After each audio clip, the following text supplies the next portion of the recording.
आज हम कुरकुरित snack Diwali special shankarpali perfect measurement के साथ स्टेप बाय स्टेप बनाना सीखते हैं। हेलो फ्रेंड्स, मैं विद्या। स्वागत है आपका मेरे चैनल झलक कृष्णा की रसोई का में। शंकरपाळी बनाने में जितनी हार्ड लगती है उतनी ही इजी है अगर आप परफेक्ट मेजरमेंट के साथ बनाते हैं तो। ये मैंने मेजरमेंट का कप लिया है। कप में मैंने आधा पानी और आधा दूध लिया है और कटोरी से देखेंगे तो ये 3/4 कटोरी हुआ है, पाउंड कटोरी। आप चाहे तो पूरा पानी या पूरा दूध ले सकते हैं, टेस्ट में उतना ज़्यादा फ़र्क नहीं पड़ता है। और चीनी मैंने 3/4 कटोरी लिया है मेजरमेंट के कप के साथ आधा। अगर आपको ज़्यादा क्वांटिटी में करना है तो आप सारा एक ही माप रख देना। और यहाँ पर दूध को उबालना नहीं है, सिर्फ हमें चीनी को पिघलाना है, बस उतना ही। पिघलने तक हम दूध को गर्म कर लेंगे। तो पिघल गया है चीनी, तो मैं साइड में रखती हूँ ठंडा करने के लिए। दूध थोड़ा सा ठंडा होने के बाद हम इसमें घी डाल देंगे। घी भी हमें 3/4 कटोरी ही लेना है और घी भी हमें पिघला कर ही मेजरमेंट करना है। अगर आप थिक घी ले लेते हैं तो ज़्यादा क्वांटिटी में हो जाता है, तो शंकरपाळी विरघळते हैं। जब हम तेल में डालते हैं तो वो पिघल जाते हैं, इसलिए हमें घी का मेजरमेंट करेक्ट चाहिए। यहाँ पर पानी या चीनी आप ज़्यादा कम कर सकते हैं। यहाँ पर मैदा या आटे का कोई मेजरमेंट नहीं रहता है फ्रेंड्स, फिर भी मैं मेजरमेंट के साथ बताने वाली हूँ। यहाँ पर मैंने जिस कटोरी से हमने घी और दूध लिया है उसी कटोरी से मैंने 2 कटोरी यहाँ पर मैदा लिया है और 2 टीस्पून मैं जीरो बारीक रवा ले रही हूँ, जो कि पूरी तरह से ऑप्शनल है। और ये हरी इलायची मैंने थोड़ा सा चीनी डालकर बारीक कर लिया था, पीस लिया था। इन तीनों को हमें अच्छी तरह से मिक्स कर लेना है। जिस कटोरी से हमने घी, चीनी, दूध लिया है उसी कटोरी से मैंने 2 कटोरी अब मैदा लिया है। इसमें मैदे का मेजरमेंट नहीं रहता है, मैं फिर से कह रही हूँ। मैंने दूध में 1 चुटकी भर नमक डाला है, जो पूरा ठंडा होने के बाद ही हमें डालना है। गर्म दूध में डालते हैं तो दूध फट सकता है। तो सारा का सारा मैंने दूध, चीनी और घी मैदे में डाल दिया है और यहाँ पर हम अच्छी तरह से मिक्स कर लेंगे। जितना इस दूध, चीनी, घी में मैदा बैठता है उतना हमें डालना है, मेजरमेंट नहीं रहता है। फिर भी मेजरमेंट के साथ मैं बता रही हूँ। अब मैंने 2.5 कटोरी डाला था और आधा कटोरी मैंने डाल दिया है। टोटल मैंने 3 कटोरी मैदा डाल दिया है और 1/4 कटोरी मैंने रवा डाल दिया है। अगर आपको रवा स्किप करना है तो आप और आधा कटोरी इसमें मैदा डाल देना तो परफेक्ट हो जाता है। मैंने तीनों चीज़ें मैंने 3/4 कटोरी लिया है और 3 कटोरी मैदा लिया है, 1/4 कटोरी मैंने रवा लिया है, 1 टीस्पून मैंने हरी इलायची का पाउडर लिया है। इतना मैंने लिया है। इसमें मैदे का, फिर से कह रही हूँ, मैदे का मेजरमेंट नहीं रहता है। जितना इस पानी में बैठता है उतना हमें मैदा डालना होता है। ये देखिए चपाती के आटे जैसे हो जाता है, लेकिन 5 मिनट में ये बहुत थिक हो जाता है फ्रेंड्स। इसमें रवा रहता है और मैदे को भी पानी और दूध लगता ही है, तो ये 5 मिनट्स में थिक हो जाता है। दूसरे आटे के जैसे इसे रेस्ट करने के लिए रखने की कोई ज़रूरत नहीं है, इमीडिएट आप बना सकते हैं। फिर भी मैं तेल गरम करने के लिए रखती हूँ, तब तक 5-10 मिनट के लिए मैं रख रही हूँ साइड में। ये देखिए 5 मिनट में ही कितना एकदम थिक हो गया है, हार्ड हो गया है। ऐसे ही लगता है शंकरपाळी के लिए, डरने की कोई ज़रूरत नहीं है फ्रेंड्स। जितना ये हार्ड रहता है उतने ही लेयर्स आते हैं शंकरपाळी को। तो चलिए हम इसे बेल लेते हैं।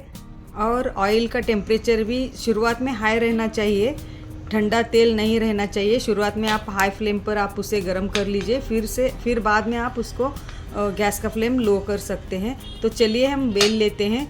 डरना नहीं है फ्रेंड्स, जब शंकरपाळी बेलते हैं तो इसी तरह से हो जाता है क्रैक। जितने क्रैक्स आते हैं उतना ही ये अच्छा शंकरपाळी बनता है। आप इस तरह से ट्राई कर सकते हैं बाजू से, लेकिन कोई ज़रूरत नहीं है, बाद में हम निकालने वाले हैं। जितने क्रैक्स आते हैं उतने ही इसके लेयर्स छूटते हैं फ्रेंड्स, उतना ही मस्त कुरकुरीत शंकरपाळी बनता है। आप चाहे तो स्क्वायर साइज़ में कर सकते हैं, मैंने राउंड कर लिया है जो पिज़्ज़ा कटर रहता है उससे। और इस साल मैं ये लेके आई हूँ नया, पहले से था मेरे पास 15 साल से ये, लेकिन इस बार नया लेके आई हूँ। इससे क्या होता है कि एक साइज़ के शंकरपाळी होते हैं, जब प्लेट में हम डालते हैं, परोसते हैं, किसी को सर्व करते हैं तो बहुत सुंदर दिखते हैं शंकरपाळी और बहुत फास्ट हो जाता है इससे।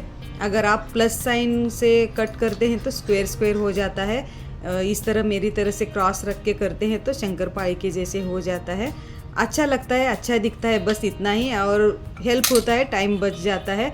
अगर हम 1 स्पून से करते बैठते हैं तो थोड़ा शेप कम ज़्यादा हो जाता है। चलता है दोनों, देखिए इजी निकलता है। और मैं पहले 4-5 डालकर इसे टेस्ट कर रही हूँ ऑयल में। ये देखिए कुछ फ़र्क नहीं होता है, अच्छे बनते हैं। पहले मैं ऑयल में 4-5 डालकर देख रही हूँ, क्योंकि शंकरपाड़ी पिघलने के चांसेस रहते हैं। वैसे पिघलते नहीं हैं, जब हम शंकरपाड़ी डालते हैं तो 30 सेकेंड के लिए रुकना पड़ता है, थोड़ा सा हल्का कलर चेंज होने के बाद ही इसे फ्राई करना पड़ता है। अब मैं नेक्स्ट बैच बताने वाली हूँ। ये देखिए कितने मस्त लेयर्स छूटे हैं इसे। आप मेरे कैमरा से उतना अच्छा क्लियर नहीं दिख रहा है, बहुत ही लेयर्स छूटे थे, बहुत ही मस्त बने थे। तेल का टेम्परेचर थोड़ा कम ही रहना चाहिए फ्रेंड्स, शुरुआत में हाई रहना चाहिए, ठंडे तेल में नहीं डालना है।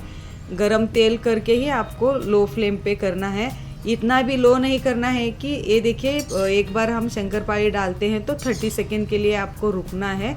जब इसका हल्का कलर गोल्डन हो जाने के बाद ही आपको झारा लगाना है। फिर आपको झारा लगाते लगाते उसे फ्राई करना है लो फ्लेम पे ही। अगर नेक्स्ट बैच डालने से पहले आपको फिर से 30 सेकेंड रुकना है, या तो आप थोड़ा सा हाई फ्लेम करके ऑयल को गर्म करके फिर लो फ्लेम कीजिए। ये देखिए इसके लेयर्स जैसे खारी रहता है ना मार्केट में, तो वैसे ही हो गए थे। मेरे कैमरे से उतना, मेरे मोबाइल से उतना क्लियर नहीं है। इससे अगर आप इसमें चीनी थोड़ा सा ज़्यादा कर सकते हैं, 1-2 टीस्पून, और दूध और पानी भी आप थोड़ा सा ज़्यादा कर सकते हैं, लेकिन घी आप ज़्यादा नहीं कर सकते। दोनों चीज़ों में से आप बराबर घी ले सकते हैं मेजरमेंट में, या आप थोड़ा सा कम डालते हैं तो चलेगा, लेकिन आपको चीनी और पानी से ज़्यादा घी नहीं डालना है। बस फ्रेंड्स यही ध्यान रखिए, इसका यही ट्रिक है कि घी आप ज़्यादा बराबर डाल दीजिए, आप तीनों मात्रा बराबर रखिए तो मस्त बनते हैं। अगर आपको घी ज़्यादा आप हो गया तो ये पिघल जाते हैं बस। और ऑयल ठंडा नहीं होना चाहिए। अगर आपको लग रहा होगा कि ऑयल अब ठंडा हो गया है, पिघल सकते हैं, तो आप एकदम से गैस का फ्लेम हाई कर दीजिए 30 सेकेंड के लिए, या तो आप नेक्स्ट बैच डालने से पहले 30 सेकेंड ऑयल को गर्म होने दीजिए। बस ये देखिए इतने मस्त ये इसके लेयर्स छूट गए थे और खाने में इतने टेस्टी बने थे। बस आप घी का मेजरमेंट इसमें बहुत ज़रूरी है, घी ज़्यादा नहीं होना चाहिए बस। अगर आप डालडा यूज़ करके बनाते हो तो उसका मेजरमेंट भी इसी तरह से चाहिए, थोड़ा सा पिघला कर ही उसका मेजरमेंट ले लीजिए। अगर आप घी आधा, डालडा आधा या ऑयल आधा डाल कुछ भी आप डाल रहे हो, आप मेजरमेंट के साथ ही घी, ऑयल या डालडा डाल दीजिए। आप चीनी, दूध, पानी थोड़ा सा ज़्यादा कर सकते हैं, लेकिन डालडा या घी ज़्यादा मत कीजिए, मेजरमेंट में ही डाल दीजिए। अगर मेरी वीडियो आपको ज़रा सी भी हेल्पफुल लगे तो एक लाइक करके मेरे चैनल को सब्सक्राइब करके ज़रूर रखिए फ्रेंड्स। सब्सक्राइब करने से ये होता है कि मैं जब भी नई रेसिपी डालूँ, अपलोड करूँ, तो आपको फर्स्ट नोटिफिकेशन मिल जाता है। इसके लिए मेरे चैनल को सब्सक्राइब करके ज़रूर रखिए। मेरा पूरा वीडियो देखने के लिए थैंक यू।